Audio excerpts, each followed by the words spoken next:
এই ব্যক্তি আমার আখিরাতের জন্য, এই বস্তু আমার আখিরাতের জন্য, এই জায়গা আমার আখিরাতের জন্য, ওই সময় আমার আখিরাতের জন্য। যেই ব্যক্তি আমার আখিরাত হয় না সেই ব্যক্তি আমার নয়, যেই বস্তু আমার আখিরাত হয় না সেই বস্তু আমার নয়, যেই সময় আমার আখিরাত হয় না সেই সময় আমার নয়, যেই জায়গা আমার আখিরাত হয় না সেই জায়গা আমার নয়।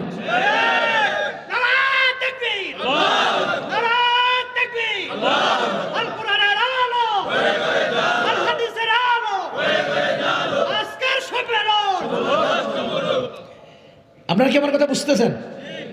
আমি, দুনিয়া, আখিরাত, কয় জিনিস বলেন না? কয় জিনিস? তিন জিনিস। দুনিয়া, আমি, আখিরাত। দুনিয়া আমার, আমি আখিরাতের।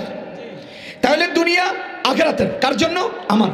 আমার দুনিয়া আমার আখিরাতের, আমার দুনিয়া আমার আখিরাতের, যেহেতু আমি আখিরাতের। সুতরাং দুনিয়া আমার জন্য। নবীজি বলেন আর দুনিয়া খুলিকাত লাকুম, দুনিয়া তোমার জন্য।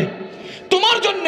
দুনিয়ার মধ্যে যদি এই চারটে জিনিস থাকে, দুনিয়ার চারোটা আমার জন্য। কেন? আমি আখিরাতের জন্য হলে। সুতরাং যেই ব্যক্তি আমার আখিরাত হয় না সেই ব্যক্তি আমার নয়, যেই বস্তু আমার আখিরাত হবে না সেই বস্তু আমার নয়, যেই সময় আমার আখিরাত হবে না সেই সময় আমার নয়, যেই জায়গা আমার আখিরাত হবে না সেই জায়গা আমার না। এবার উদাহরণ দেই। আপনাদের আজকের প্রধান অতিথি, ওনার সাথে আমার জীবনে দেখা হয়নি। তিনি একজন ব্যক্তি।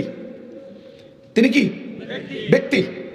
ঠিক যেই মুহূর্তে ওনাকে আমি সামনে পেয়েছি ওই মুহূর্তটা আমার সময়।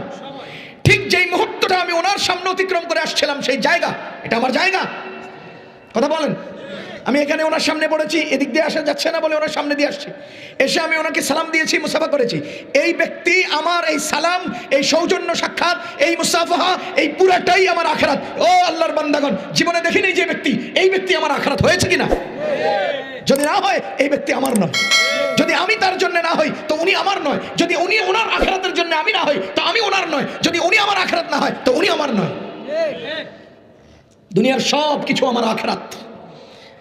আমার সাক্ষাৎ, আমার হাসি, আমি ওনার দিকে তাকিয়ে হাসি দিয়েছি, তিনিও হাসি দিয়েছেন। নবীজি বলেন তাবাসসুমুকা আলা ওয়াজহি আখিকা লাকা সাদাকা, তোমার ভাইয়ের সামনে তোমার হাস্যোজ্জ্বল চেহারা তোমার জন্য সাদাকা। এই যে একজন ব্যক্তি আমার সামনে পড়লেন, আমি যে হাসি দিলাম, এই হাসিটা আমার আখিরাত হলো কিনা? বলেন হলো কিনা?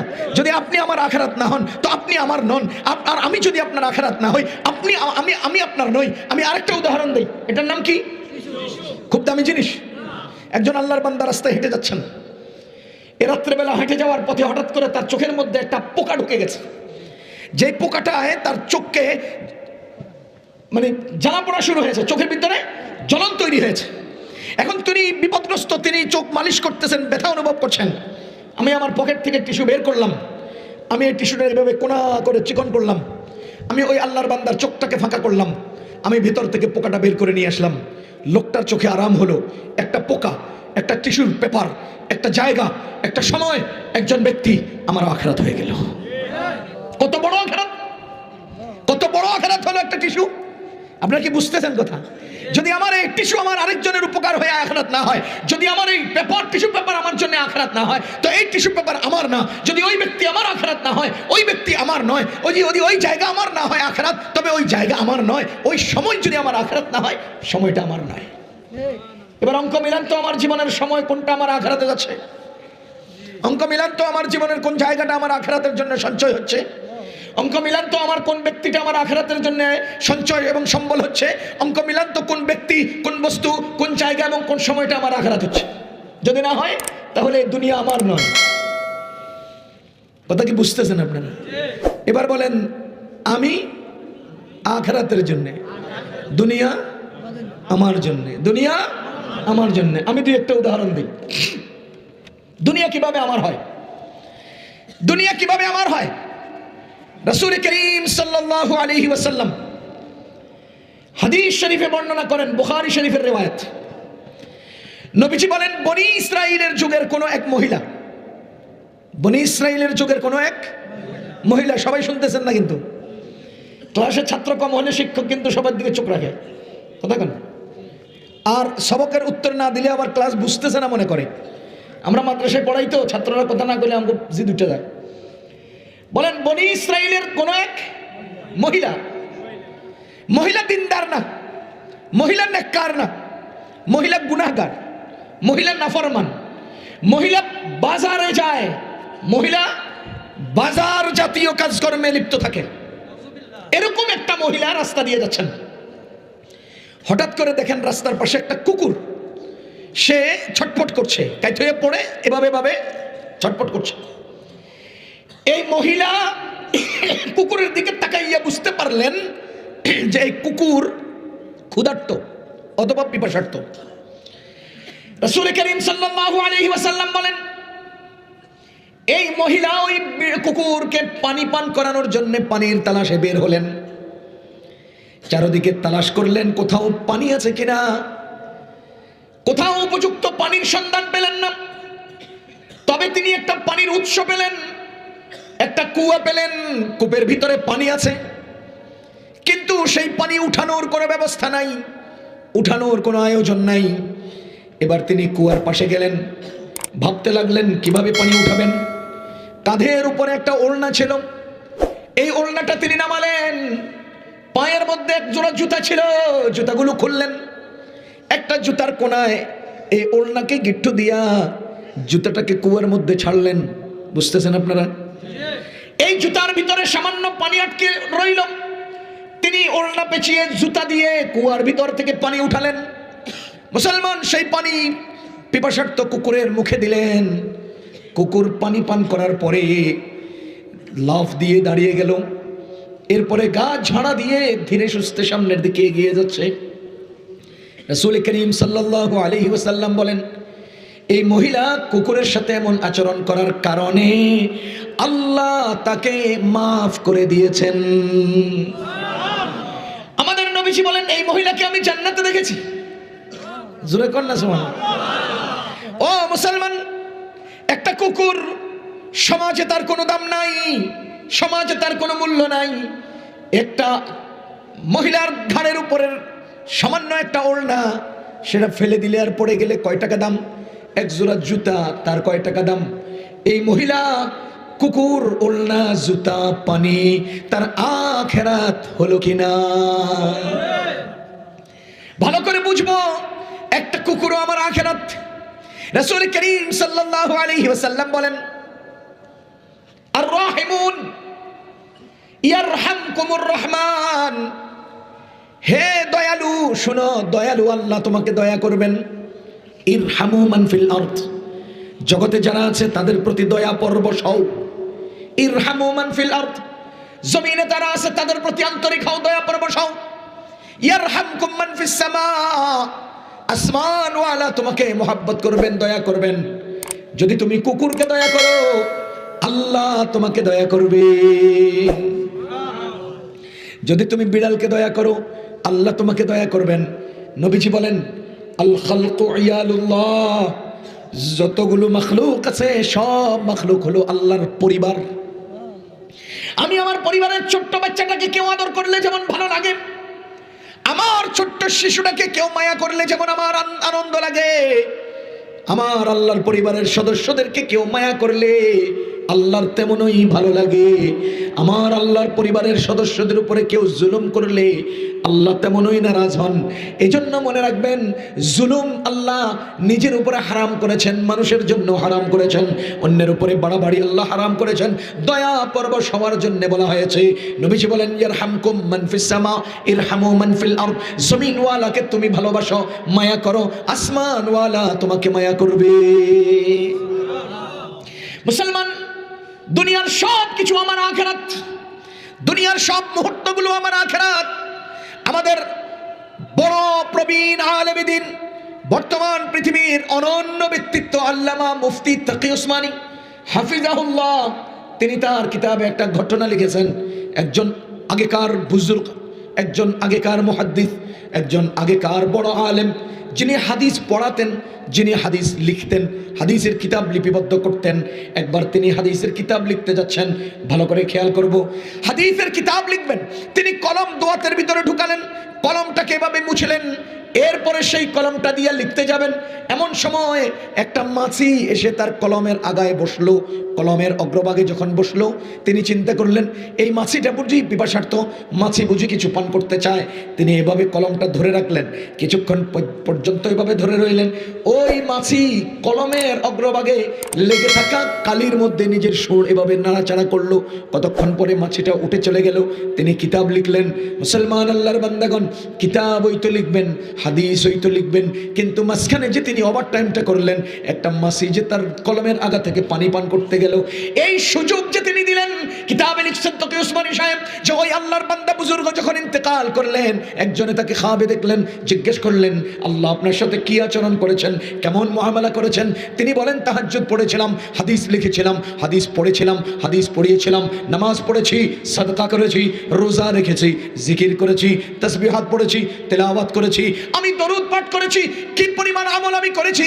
আমার আল্লাহ আমার কোনো আমলের দিকে তাকান নাই। আমি যে শুধুমাত্র একদিন ওই হাদিস লেখার মাঝখানে একটা পিপাসার্থ মাছিকে কালিপান করার সুযোগ দিয়েছিলাম, শুধু এতটুকুনের কারণেই আল্লাহ আমাকে মাফ করে দিয়েছে। ইরহামু মান ফিল আরদ ইয়ারহামকুম মান ফিস সামা। বলেন তো আপনারা সময়টা দিলেন, সামান্য সময়। এমন না যে মাছিটা আধা ঘন্টা ধরে পানি পান করেছে, এমন নয় যে তিনি অন্য সব কারবারের মাঝখান দিয়ে এই কাজটা করেছেন। বরঞ্চ যিনি যে কিতাব লিখেছেন সেটাও ইবাদত, তিনি যে কিতাব পড়েছেন সেটাও ইবাদত, তিনি যে কলম ঢুকিয়েছেন সেটাও ইবাদত, তিনি যে কলম বের করে আবার কলম দিয়ে লিখবেন সেটাও ইবাদত। কিন্তু তার এই কাজের মাঝখানে সামান্য একটা প্রাণীকে, ছোট্ট একটা মাছিকে সামান্য পানি পান করার সুযোগ দেওয়ার কারণে আল্লাহ এই পরিমাণ দয়া করেছেন যে আল্লাহ এমন ব্যক্তিকেও ক্ষমা করে দিয়েছেন। মুসলমান বুঝতে হবে, মাছিও আমার আখেরাত, কলমও আমার আখেরাত, দোয়া তো আমার আখেরাত, কালিও আমার আখেরাত, সময়ও আমার আখেরাত, জায়গাও আমার আখেরাত। কথা বুঝতেছেন না? ও মুসলমান, আজকে আমরা আমার আখেরাত চিনি না, আমরা আখেরাত চিনি না, আমরা আখেরাত চিনি না। আমরা নিজেকে নিজের জন্য আখেরাত জমাইতে পারি না, আখেরাতকে রেডি করতে পারি না। আমি আপনার বিবেককে একটা প্রশ্ন জিজ্ঞেস করতে চাই। মনে করেন আপনি ঢাকা থেকে আসছেন, ঢাকা থেকে আসার পথে আপনার একটা অনেক উন্নত মানের গাড়ি আছে, আপনি কোটি কোটি কোটি কোটি টাকার মালিক, অথবা আপনি সমাজের প্রভাবশালী, আপনি বড় একজন ব্যবসায়ী। ঢাকা থেকে ২৫০০ দিকে আসছেন, হঠাৎ করে পায়রা চত্বরের আগে একটা জায়গাতে দেখলেন একজন মহিলা রাতের ২টা বাজে ছোট্ট একটা বাচ্চাকে কোলে নিয়ে গাছের নিচে চুপি চুপি বসে আছেন। আপনি হঠাৎ দৃশ্য দেখে ড্রাইভারকে বললেন গাড়ি থামাও, থামালেন। এরপরে নেমে গেলেন, মহিলাকে জিজ্ঞেস করলেন ও মা আপনি এখানে এত রাত্রে কি করেন, কোথা থেকে আসছেন? বললেন আমি সিলেট থেকে ঢাকায় যাচ্ছিলাম, গাড়িটা মাধবদী হয়ে এদিকে ঢুকছে, চিনি না জানি না, হঠাৎ করে এখানে গাড়ি থামায় আমাকে নামাই দিয়ে গেছে, কথার কথা রেখে গেছে। আমি এখন বাড়ি চিনি না, জায়গা চিনি না, আশপাশে কোথায় যাব কোনো এলাকা চিনি না, কার কাছে যাব কিছুই জানি না, এজন্য আমি গাছের আড়ালে নিবৃতে বসে আছি। ওরে মুসলমান, আপনি সেখানে মহিলার প্রতি দয়া পরবশ হলেন, আন্তরিক হলেন, মহিলাকে আপনি পাশের বাড়ির আত্মীয়ের বাসায় দিয়ে আসলেন, অথবা গাড়িতে তুলে নিজের বাড়িতে কম্বলের নিচে শুইয়ে দিলেন। আপনি বলেন তো পৃথিবীর বুকে সবচাইতে গুরুত্বপূর্ণ কাজ মনে হবে কিনা? কত বড় কাজ করেছি, কত বড় কাজ করেছি, কি পরিমাণ কাজ করেছি। আজকে একজন নিরীহ অসহায় একটা ছোট্ট নাবালেক শিশুকুলে রাতের ২টা বাজে একজন বিপদগ্রস্ত মহিলাকে আশ্রয় দিয়েছি। এর চেয়ে বড় দামি কোনো আমল হতে পারে না, এর চেয়ে বড় দামি কোনো কাজ হতে পারে না। এমন একটা তৃপ্তি অন্তরে অনুভব হবে কিনা? জোরে বলেন অনুভব হবে কিনা? আবার বলেন তো অনুভব হবে কিনা? এবার আমি আপনাকে জিজ্ঞেস করতে চাই, এরকম নিরীহ মানুষ আপনার বাসার পাশে আছে না নাই? আপনার আপন বোন এই জাতীয় নিরীহ পরিস্থিতিতে আছে না নাই? আপনার বড় ভাইয়ের বউ, ভাই মারা যাওয়ার পরে এই বউটা নিরীহ পরিবেশে পরিস্থিতিতে আছে না নাই? এরে মুসলমান, রাতের ২টা বাজে গাছের নিচে নিবৃতে বসে থাকা নিরীহ মহিলার সহযোগিতা করলে অন্তরে তৃপ্তির ঢেকুর উঠে। আমার ভাইয়ের বউটা, বিধবা স্ত্রীটা, আমার আপন বোনটা, এই যে আমার আত্মীয় স্বজনটা, সেই যে এভাবে নিরীহ জীবন কাটায়, তখন কেন আমার দিলে আন্তরিকতা তৈরি হয় না? তখন কেন তার হেল্প করতে পেরে নিজের মধ্যে কেন তৃপ্তির ঢেকুর উঠে না? এটা বুঝতে হবে। কারণ হলো আমি ওইটাকে আন্তরিকতা মনে করছি, আমি সেই রাত্রে ২টা বাজে অসহায় মহিলার সহযোগিতাকে আমি আমার তৃপ্তির আনন্দের কারণ মনে করেছি, কিন্তু আমার ঘরের পাশের রুমে আমার ভাইয়ের বউটা যে বিপদে আছে, বাচ্চাগুলো যে নিয়ে সমস্যায় আছে, আমি এইটাকে আমার আখিরাত বুঝতে পারি নাই। এটা যে আমার আখিরাত বুঝি নাই। এরা আমার পাশের ঘরের আমার বোন, আমার পাশের ঘরের আমার ভাইয়ের বউ, আমার পাশের ঘরের আমার প্রতিবেশী, আমার পাশের আত্মীয় স্বজন, এরা যে আমার আখিরাত আমি বুঝি নাই, এই জন্য আমি এটা করি না। কিন্তু রাতের 2টা বাজে ওই নিরীহ মহিলাটাকে করি। বুঝতেছেন না আপনারা? আমার কথা কি আপনাদের কষ্ট হইতেছে? উপকার মনে হইতেছে? তাহলে আপনারা উঠেন কেন? আপনারা উঠে গেলে তো আমি ওয়াজ করবো না। 10টায় টাইম দিব কই আনছে আপনি? আমার টাইম দিয়েছেন 10টা, 10:30টার পরে। মানুষ তো উঠবই। উঠবেন না? আরেকজন উঠবেন না? উঠবো না ইনশাল্লাহ। বলেন আমি, বলেন আমি আখিরাতের জন্য, দুনিয়ার সব আমার জন্য। বলেন তো দুনিয়ার সব আমার জন্য মানি আমি খালি দুনিয়া ভোগ করে করে আয়েশ করব এটার জন্য, নাকি দুনিয়ার সব কিছু আমার হয়ে আখিরাতের হবে এই জন্য? দুনিয়ার সব কিছু আমার আখিরাত হবে এই জন্য আল্লাহ দুনিয়ার সব কিছু আমাকে দিয়েছেন, তামাশার জন্য দেন নাই। অজস্র উদাহরণ আছে দুনিয়ার সব কিছু আমার জন্য। নবীজি বলেন আল ঈমানু বিদউ ওয়া সাবউনা শু'বা, ঈমানের 70-এর উপরে শাখা আছে। ফাআফদালুহা কাউলু লা ইলাহা ইল্লাল্লাহ, এর মধ্যে 1 নাম্বার এবং প্রধান শাখা হলো মুখে বলা লা ইলাহা ইল্লাল্লাহ। ওয়া আদনাহা, এবং সর্বনিম্ন ঈমানের শাখা ইমাতাতুল আযা আনিত তরিক, রাস্তার উপরে পড়ে থাকা কলার চামড়া, পাথরের টুকরা, ইটের কণা অথবা কাচের ভাঙা কাচ, এই সব জিনিসগুলো রাস্তা থেকে সরিয়ে দেওয়া, এটাও আমার ঈমানের অংশ। এবার বলেন তো রাস্তার কোলে পড়ে থাকা এই পাথরের কণা আমার আখিরাত হলো কিনা? মুসলমান রাতের বেলা আমরা প্রোগ্রাম করে মাঝে মধ্যে আসি, আমি আপনাকে উদাহরণের জন্য বলছি। আপনি হঠাৎ করে দেখলেন যে চা খেতে নেমে একটা কুকুর একটা প্লাস্টিককে চাটছে, শুংছে, একটা কুকুর। আপনি চা খাচ্ছেন, দূর থেকে দেখলেন কুকুর প্লাস্টিকের একটা কাগজকে শুংছে অথবা লেহন করছে। আপনি এটা দেখে কি করবেন? কুকুরের তাড়ায় দিবেন? না না, ঠিক সেই মুহূর্তে আপনি 2 টাকা দিয়ে একটা কেক কিনেন, 10 টাকা দিয়ে একটা কেক নেন, নিয়ে কুকুরের সামনে পেশ করেন। খোদার কসম, আল্লাহর রাসূল বলেন আফশুস সালাম, বেশি করে সালাম দাও। ওয়া আতইমুত তাআম, ক্ষুধার্তকে খানা খাওয়াও। ক্ষুধার্ত মানুষকেও মানুষ দেখার সময় নেই, ক্ষুধার্তকে খানা খাওয়াও। ওয়া সাল্লু বিল্লাইলি ওয়ান নাসু নিয়াম, মানুষ ঘুমিয়ে আছে, তুমি ওই সময় উঠে তাহাজ্জুদ নামাজ আদায় করো। তাদখুলুল জান্নাতা বিসালাম, বিনা হিসাবে তুমি জান্নাতে চলে যাবে। মুসলমান বলেন তো এই রাতের গভীরে আমি চা খাওয়ার টাইমে কোনার চোখ দিয়ে যখন দেখলাম কুকুর একটা প্লাস্টিক চাটছে, সেই পিপাসার্ত সেই ক্ষুধার্ত কুকুরের সামনে একটা কেক দিলাম, খাদ্য দিলাম, এটা আমার আখিরাত হলো কিনা? খোদার কসম, কুকুর আমার আখিরাত হয়ে গেল। আল্লাহু আকবার কাবীরা।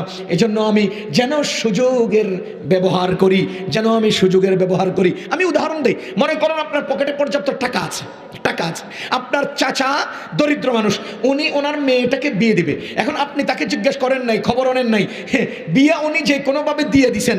এবার আপনি বলেন এই মেয়ের বিয়ে হয়ে যাওয়ার পরে আপনি যদি জান কোরবান দিয়েও বলেন যে আমি আমার চাচার মেয়ের বিয়েতে 10,000 টাকা দিয়ে দেবো, পারবেন? এরে ভাই, এটা খরচ করা তো আগেই, এটা তো খরচ করতে হবে আগে, এটা পরে খরচ করলে কোনো লাভ হবে না, পরে চেষ্টা করলেও কোনো লাভ হবে না।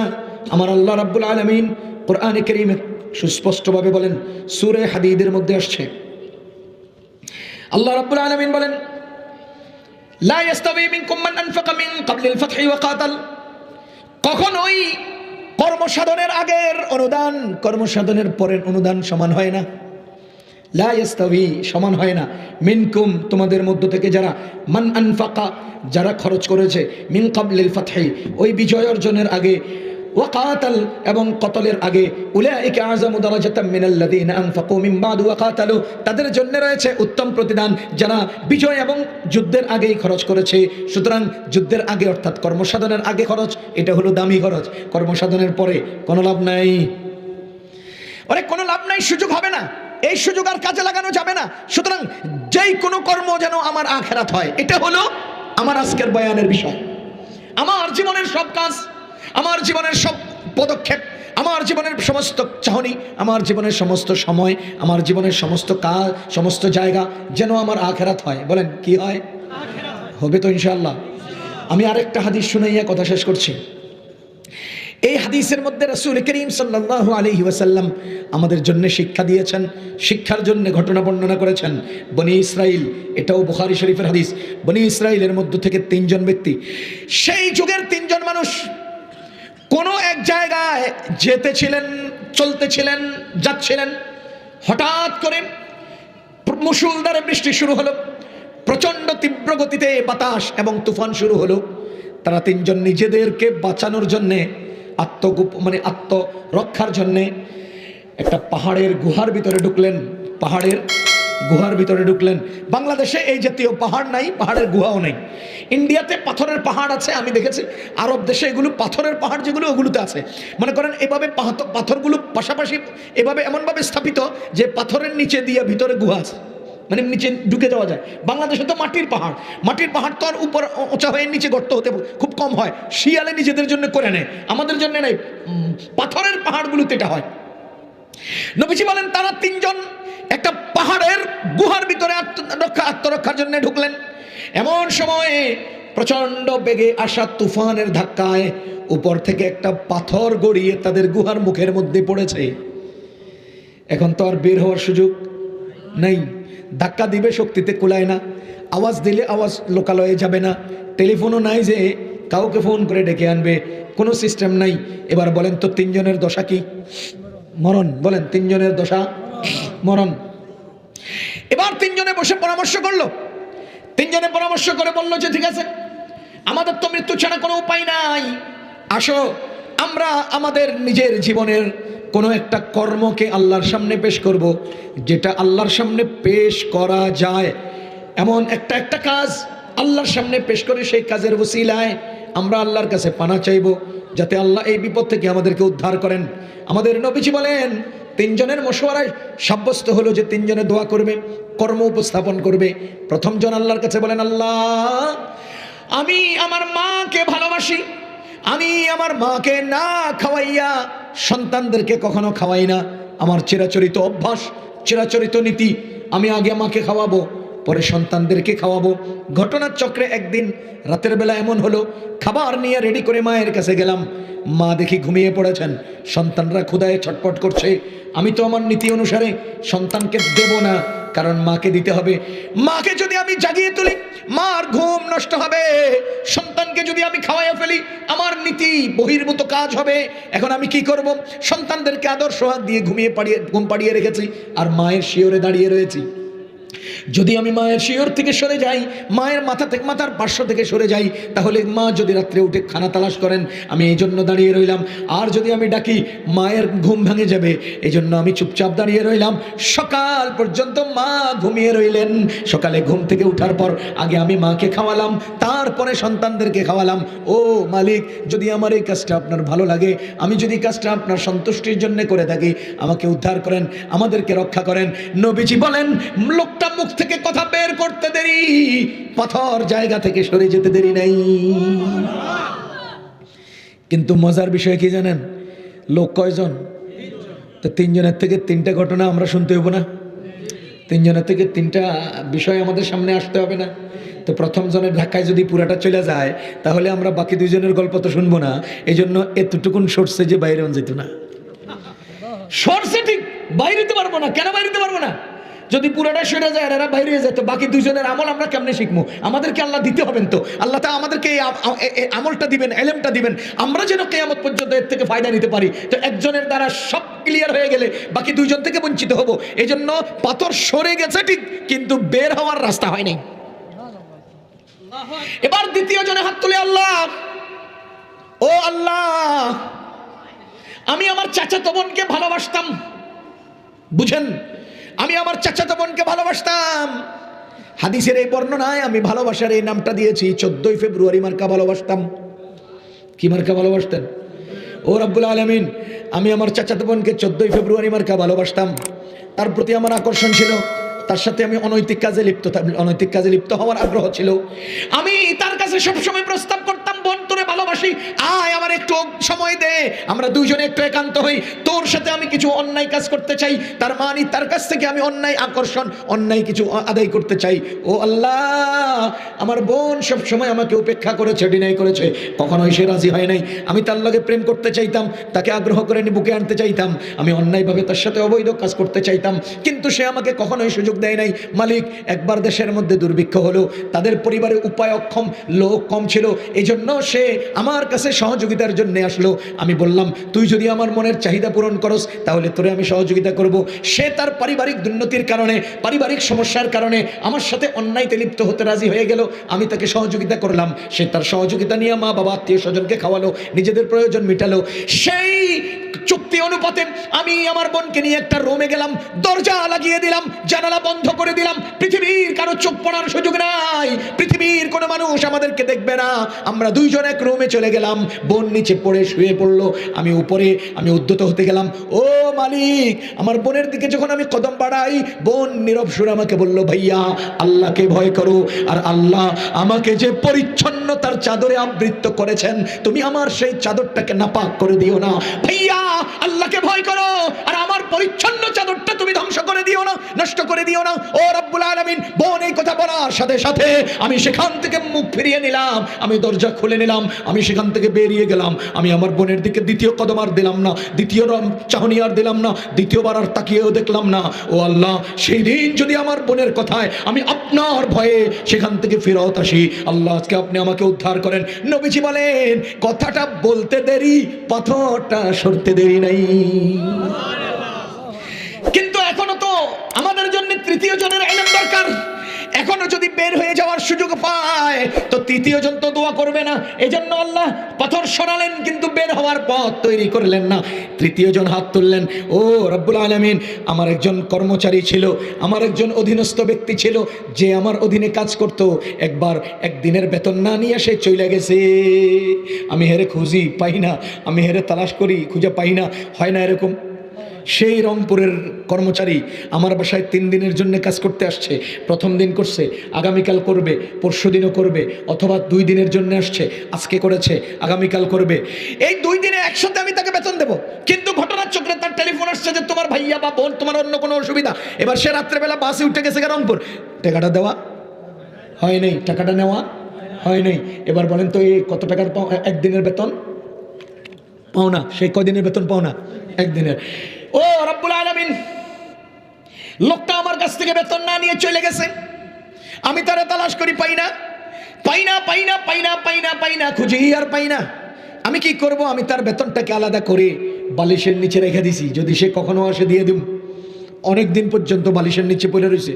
তো আমি চিন্তা করলাম, এই টাকাটা এখানে ফালায় রেখে কি কাম। আমি ওই টাকা দিয়ে ছাগল কিনলাম, 2টা ছাগল কিনলাম। এই 2টা ছাগলে বাচ্চা দিল, 4টা 6টা হয়ে গেল, বাচ্চা দিতে লাগলো, 12টা হয়ে গেল, বাচ্চা হতে লাগলো, 32টা হয়ে গেল, বাচ্চা হতে লাগলো, 100 200 300 400 500 হয়ে গেল, ধারাবাহিকভাবে বাচ্চা বাড়তেছে, পুরো ময়দানে ছাগলে আর ছাগলে ভরে গেছে।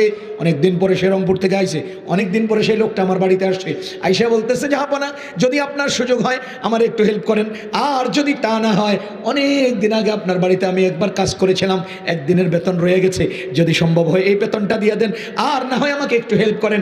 ও রব্বুল আলামিন, আমি আমার সেই কর্মচারী যে আমার অধীনে একদিন কাজ করেছিল, আমি তাকে দরজা থেকে বের করে মাঠ দেখিয়ে দিলাম, দিয়া বললাম, দেখো ওই যে ময়দানের মধ্যে অনেকগুলো ছাগল দেখা যায়, এই সবগুলো ছাগল তোমার, সবগুলো ছাগল নিয়ে তুমি চলে যাও।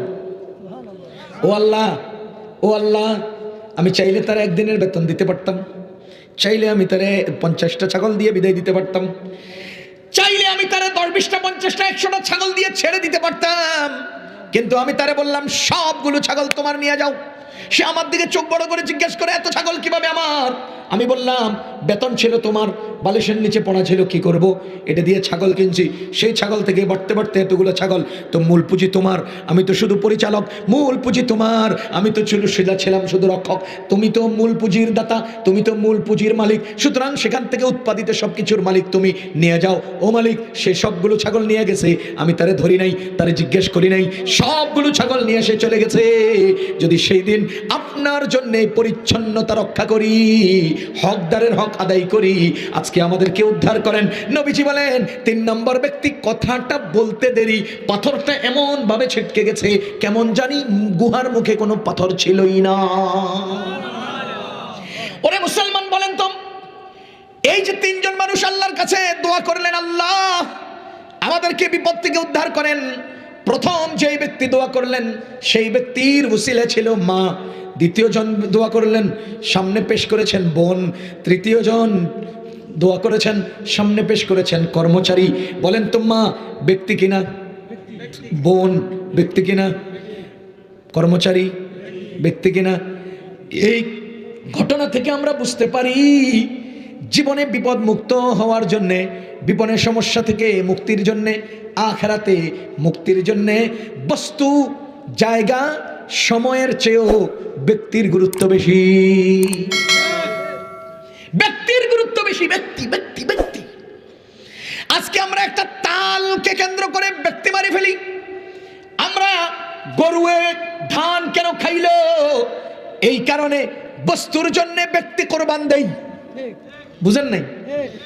গরুয়ে ধান কিনলে খাইলো, বড় ভাইয়ের লগে ছোট ভাইয়ের মারামারি, চাচার লগে ভাতিজার মামলা মোকদ্দমা। গরুয়ে ধান কেন খাইলো? তুই গরু দেখতে পারস না? আমার এই জায়গা থেকে তুই কেন যাবি? একটুখানি জায়গার জন্য চাচা ভাতিজাকে কোরবান করছে, একটুখানি জায়গার জন্য প্রতিবেশীকে গুলি করছে, মারছে, মামলা দিচ্ছে, হত্যা করছে। ওরে ভাই, জায়গার জন্য ব্যক্তি না, না না, ব্যক্তি সবার উপরে। ব্যক্তি ব্যক্তি ব্যক্তি ব্যক্তি সবার উপরে। আমার জীবনে আল্লাহ আমার 2টা নিয়ামত দিয়েছেন। সবাই বলেন আমাকে আল্লাহ কয়টা নিয়ামত দিয়েছেন? সবাই বলেন বলেন।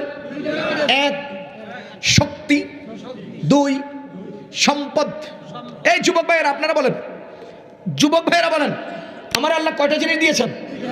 1 শক্তি, বলেন 2 সম্পদ, আর কয় না শক্তি, বলেন বলেন সম্পদ, শক্তি, সম্পদ, বলেন শক্তি, সম্পদ।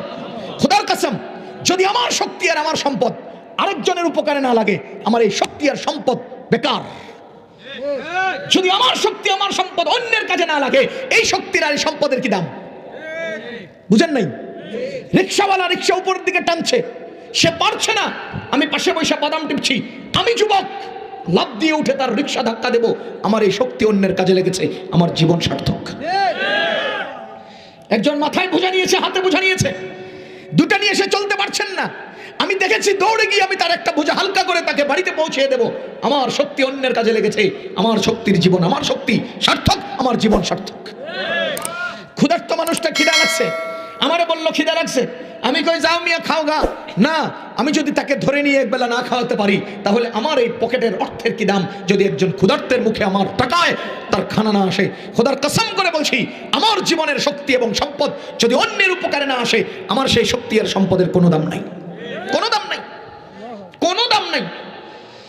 যুবক ভাইরা, বনি ইসরাইল অন্যের উপকার করেছেন, গুহার মধ্যে আটকা পড়ে মুক্তি পেয়েছেন। আমি তো উম্মতে মুহাম্মাদি, আমি যদি এমন কিছু কাজ করতে পারি অন্যের উপকারে, খোদার কসম আমি ওই জাতীয় বিপদে পড়বো না। এটাই উম্মতে মুহাম্মাদির বৈশিষ্ট্য। তারা বিপদে পড়েছেন উদ্ধারের জন্য আল্লাহর কাছে পেশ করেছেন, আল্লাহ আমি না ওইটা করছি, এটার উসিলা আমারে মুক্ত করে দেন। আর আমি উম্মতে মুহাম্মাদি এমন কিছু কাজ করব যাতে করে অমন বিপদে আমি নাই পড়ি। কথা কি বুঝতেছেন আপনারা? ও ভাই, সময়ের ব্যবধানে কি বিপদকার সামনে আসে ঠিক নাই। হাল্লাকা সিররুন ইনদাল্লাহ বাইনাকা আনতা ওয়া বাইনাল্লাহ। এমন কিছু কর্ম অগোচরে আড়ালে, এমন কিছু কর্ম নিজেরও জানতে, মানুষেরও জানতে, দুনিয়ারও জানতে, মিডিয়ারও জানতে করতে হবে, যেগুলো যার জন্য করব তিনি জানেন, আমিও ঠিকমতো জানবো না। এই জাতীয় কিছু গোপন কর্ম থাকবে যেগুলোর মাধ্যমে আমি দুনিয়া এবং আখিরাতে মুক্তি পেয়ে যাব। কথা বলেন, পারবো তো ইনশাআল্লাহ? আমার আখিরাত আমাকে সাজাইতে হবে। বনি ইসরাইলের 3 জন এইভাবে ব্যক্তিকে সামনে এনে মুক্তি নিয়েছেন, আমরাও মুক্তি নিতে হবে। সব কিছু আমার আখিরাত। বলেন, আমার সব কিছু আমার কি হতে হবে? আখিরাত হতে হবে। যদি আখিরাত না হয় তাহলে সেটা আমার না। নবীজি বলেন দুনিয়া সব আমার জন্য, অথচ এই দুনিয়া আমার আখিরাত হচ্ছে না, তাহলে এই দুনিয়া আমার জন্য না। কথা কি বুঝতেছেন? হাদিসের আগের আর পরের অংশ মিলাইলে দুনিয়া আমার জন্য হতে হবে। আল্লাহ রাব্বুল আলামিন আমাদেরকে বুঝার তৌফিক দান করুন। আল্লাহ তাআলা আমাদেরকে আমল করার তৌফিক দান করুন। সহনশীলতা, দুনিয়াকে আখিরাত বানানোর জন্য সহনশীলতা, ধৈর্য। দুনিয়াকে আখিরাত বানানোর জন্য 2 ইখলাস, নিয়ত, সহি নিয়ত। ধৈর্য যদি না ধরেন দুনিয়া আখিরাত হবে না। আপনি মেরে দিবেন, থাপড়াই দিবেন, আছে না, আছে না, নিচের ঠোঁটটা আছে না, নিচের ঠোঁটটা আছে না, 2টা দাঁত আছে না, এভাবে চাপ দিয়ে দিবেন।